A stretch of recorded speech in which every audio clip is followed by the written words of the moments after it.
आज देख लीजिए अपन हिंदी का सेट बी, जैसा कि मैंने आपसे पहले भी वादा किया, मैं आपकी बार 90 पार, जिन बच्चों को 90% से ऊपर बनाना है हमारे साथ जुड़ जाइएगा। मैं 4 तरह के आपको पेपर प्रोवाइड करा रहा हूं बच्चों। कितने तरह के? 4 तरह के, विद पीडीएफ विद सॉल्यूशन। ठीक है, डिस्क्रिप्शन में लिंक भी दूंगा, पहले आप वीडियो को समझिए और वहां पर जाकर पीडीएफ आप बिल्कुल आपको मिल जाएगी, नंबर पर कांटेक्ट कर लीजिएगा, है ना। चलिए शुरू करते हैं। सेट ए हो चुका है, ये सेट बी है। हो सकता है बाद में देखो तो जब तक 4 ही सेट में डाल दिया होगा। तो चलिए शुरू करते हैं। प्रयोगवाद के जो जनक है वो माने जाते हैं, तो प्रयोगवाद के जो जनक है वो है अज्ञे जी। हेमंत रंगिनी के रचनाकार कौन है? तो हेमंत रंगिनी के रचनाकार है आपके माखनलाल चतुर्वेदी। श्रृंगार रस का स्थायी भाव, देखिए बच्चों एक ना एक तो रस का स्थायी भाव हमेशा आता ही है। शांत रस का स्थायी भाव होता है आपका निर्वेद। हास्य रस का आपका होता है हास, ठीक है। और रति जो है ना वो श्रृंगार रस का आपका स्थायी भाव है। तो यहां पर सा नंबर एकदम राइट रहने वाला है। और विभत्स रस का विस्मय होता है ना। चलिए वो छोड़िए, अपन रति अपना आंसर सही है श्रृंगार का। आज बाजार किससे भरा पड़ा है? देखिए जब आप मार्केट में जाते हैं ना तो आप देखते होंगे चना मटर से, भैया वो तो रहता है, चमचा तवा से आदि से, ये भी आलू गाजर से, तो ये भी है। पर लेकिन बच्चों जो पाठ के अनुसार है ना, आज बाजार किससे भरा पड़ा है? विलासिता की सामग्रियों से। यानी कि जो अपन जो मार्केट में जाते हैं तो अपना मन हर चीज पर ललचा जाता है, तो उसे कहते हैं विलासिता। चलिए लुटिया किस प्रकार का शब्द है? लुटिया एक आपका लुटिया जो है वो आपका आंचलिक शब्द है।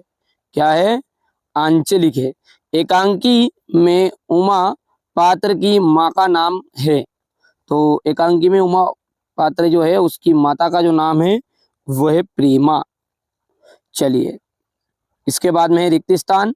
अगला देखिए, थल थल थल थल में बसता है, तो इसमें आपका यहाँ पर आंसर रहने वाला है शिव। क्या जाएगा इसमें? आपका शिव एकदम राइट आंसर आ जाएगा। दूसरा है चरण सरोज पखारन लगा, इसमें अलंकार है चरण सरोज में, इसमें आपका रूपक अलंकार है बच्चों। कौन सा अलंकार है? रूपक।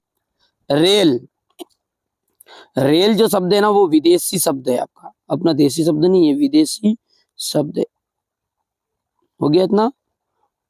और हम हाथी पे, हम हाथी पे, और हल, हल ना जुतवाया, हल हम पे बेल है। डाडे तिब्बत में सबसे खतरनाक जो जगह है, खतरनाक, खतरनाक, ठीक है। सांवले सपनों की याद जो है संस्मरण विधा की रचना है, संस्मरण।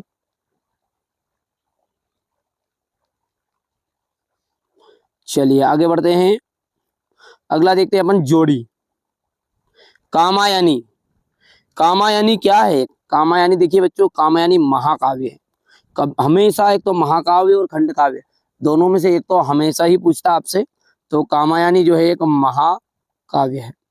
चपला देवी, चपला देवी कहा जाएगा आपका द्विवेदी युग।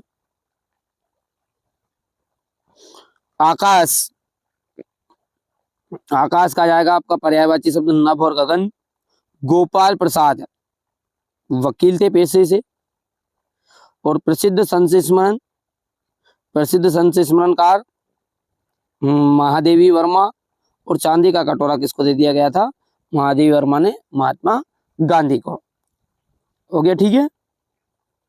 अब है सत्य और असत्य।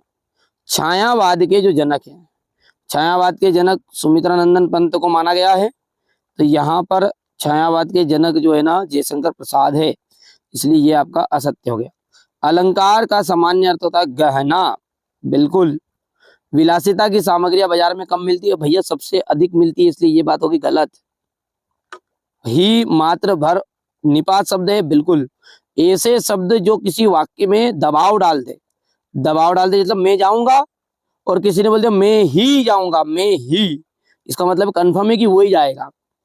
समझ में आ गया आपको? मैं नाम मात्र का ही पानी पीऊंगा, तो इसमें नाम मात्र जैसे बोला तो यहाँ पर आपको समझ में आ गया कि इसमें दबाव डला है, तो ये क्या है आपका निपात शब्द है, बिल्कुल राइट बात है ना। ये आपका तीसरा तो गलत है, लेकिन चौथा सत्य है। गोपाल प्रसाद स्त्री के शिक्षा के समर्थक थे, बिल्कुल गलत बात है, ये वो शिक्षा के विरोधी थे महिलाओं की। हरिशंकर परसाई ने कोई कहानी नहीं लिखी, ठीक है, असत्य है। रसखान किसके भक्त थे? सभी जानते हैं रसखान जो है भगवान कृष्ण के भक्त थे, श्री कृष्ण, एकदम राइट आंसर रहेगा यहाँ पर। संचारी भावों की संख्या 33 मानी गई है, क्या मानी गई है? 33 34वां भी है छल, छल को 34वां आपका संचारी भाव माना गया, लेकिन जो विद्वान लोग हैं उन्होंने उनको मान्यता नहीं दी, इसलिए 33 ही आज भी। आज कौन सा जीवन दर्शन आ रहा है? उपभोक्तावाद। कौन सा? उपभोक्तावाद।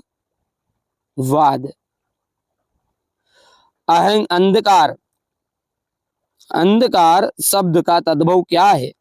अंधकार कहा जाएगा अंधेरा, अंधेरा कायम रहे, और वो नहीं शक्तिमान वाला नहीं है।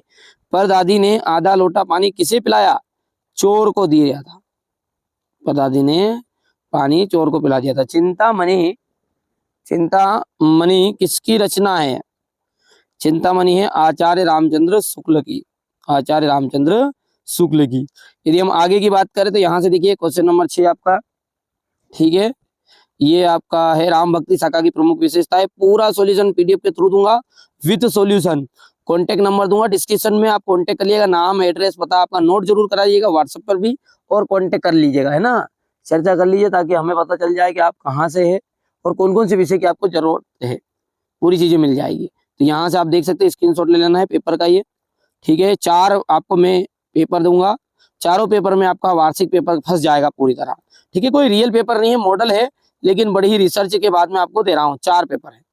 महादेवी वर्मा की भाषा शैली की विशेषता है। प्रेमचंद की 2 रचनाओं के नाम यहाँ देख सकते हैं आप, ये क्वेश्चन नंबर 16 है। 17, 18, 19, जितना हो गया। क्वेश्चन नंबर 20, 21, ये इसका तो है। क्वेश्चन नंबर 22 और 23, ठीक है। चलिए अब पीडीएफ पर अब चलते हैं अपन सॉल्यूशन वाली। चलिए तो यहाँ पर देख सकते हैं आप सेट बी, ये पूरा सॉल्यूशन है। यहाँ पर सेट बी का भी राम भक्ति शाखा की प्रमुख विशेषता है क्वेश्चन था, इसका सॉल्यूशन है। इसी तरीके से पूरे क्वेश्चनों का आपको सॉल्यूशन मिलेगा विद पीडीएफ। आपको कुछ नहीं करना बच्चों, यहाँ से स्क्रीनशॉट लोगे, मगजमारी काम ज्यादा है तो आप करिएगा। कॉन्टेक्ट नंबर दिए जा रहे हैं, डिस्क्रिप्शन में भी दिला दूंगा, और आपको चैनल पर जाओगे तो वहां पर भी मिल जाएगा। जरूर आप कॉन्टेक्ट करिए और अपना नाम एड्रेस पता नोट करा दीजिएगा, ताकि हमें आपका, ठीक है, मिल पता चल जाए कौन सी पीडीएफ चाहिए। हिंदी की चाहिए तो हिंदी की, और पूरे टोटल 9 तक के चाहिए तो पूरे 9 तक के भी आपको विद पीडीएफ मिल जाएंगे, ठीक है। चलिए कॉन्टेक्ट कर लीजिएगा, सारी जानकारी आपको वहां पर मिल जाएगी। चलिए मिलते हैं अगले वीडियो में।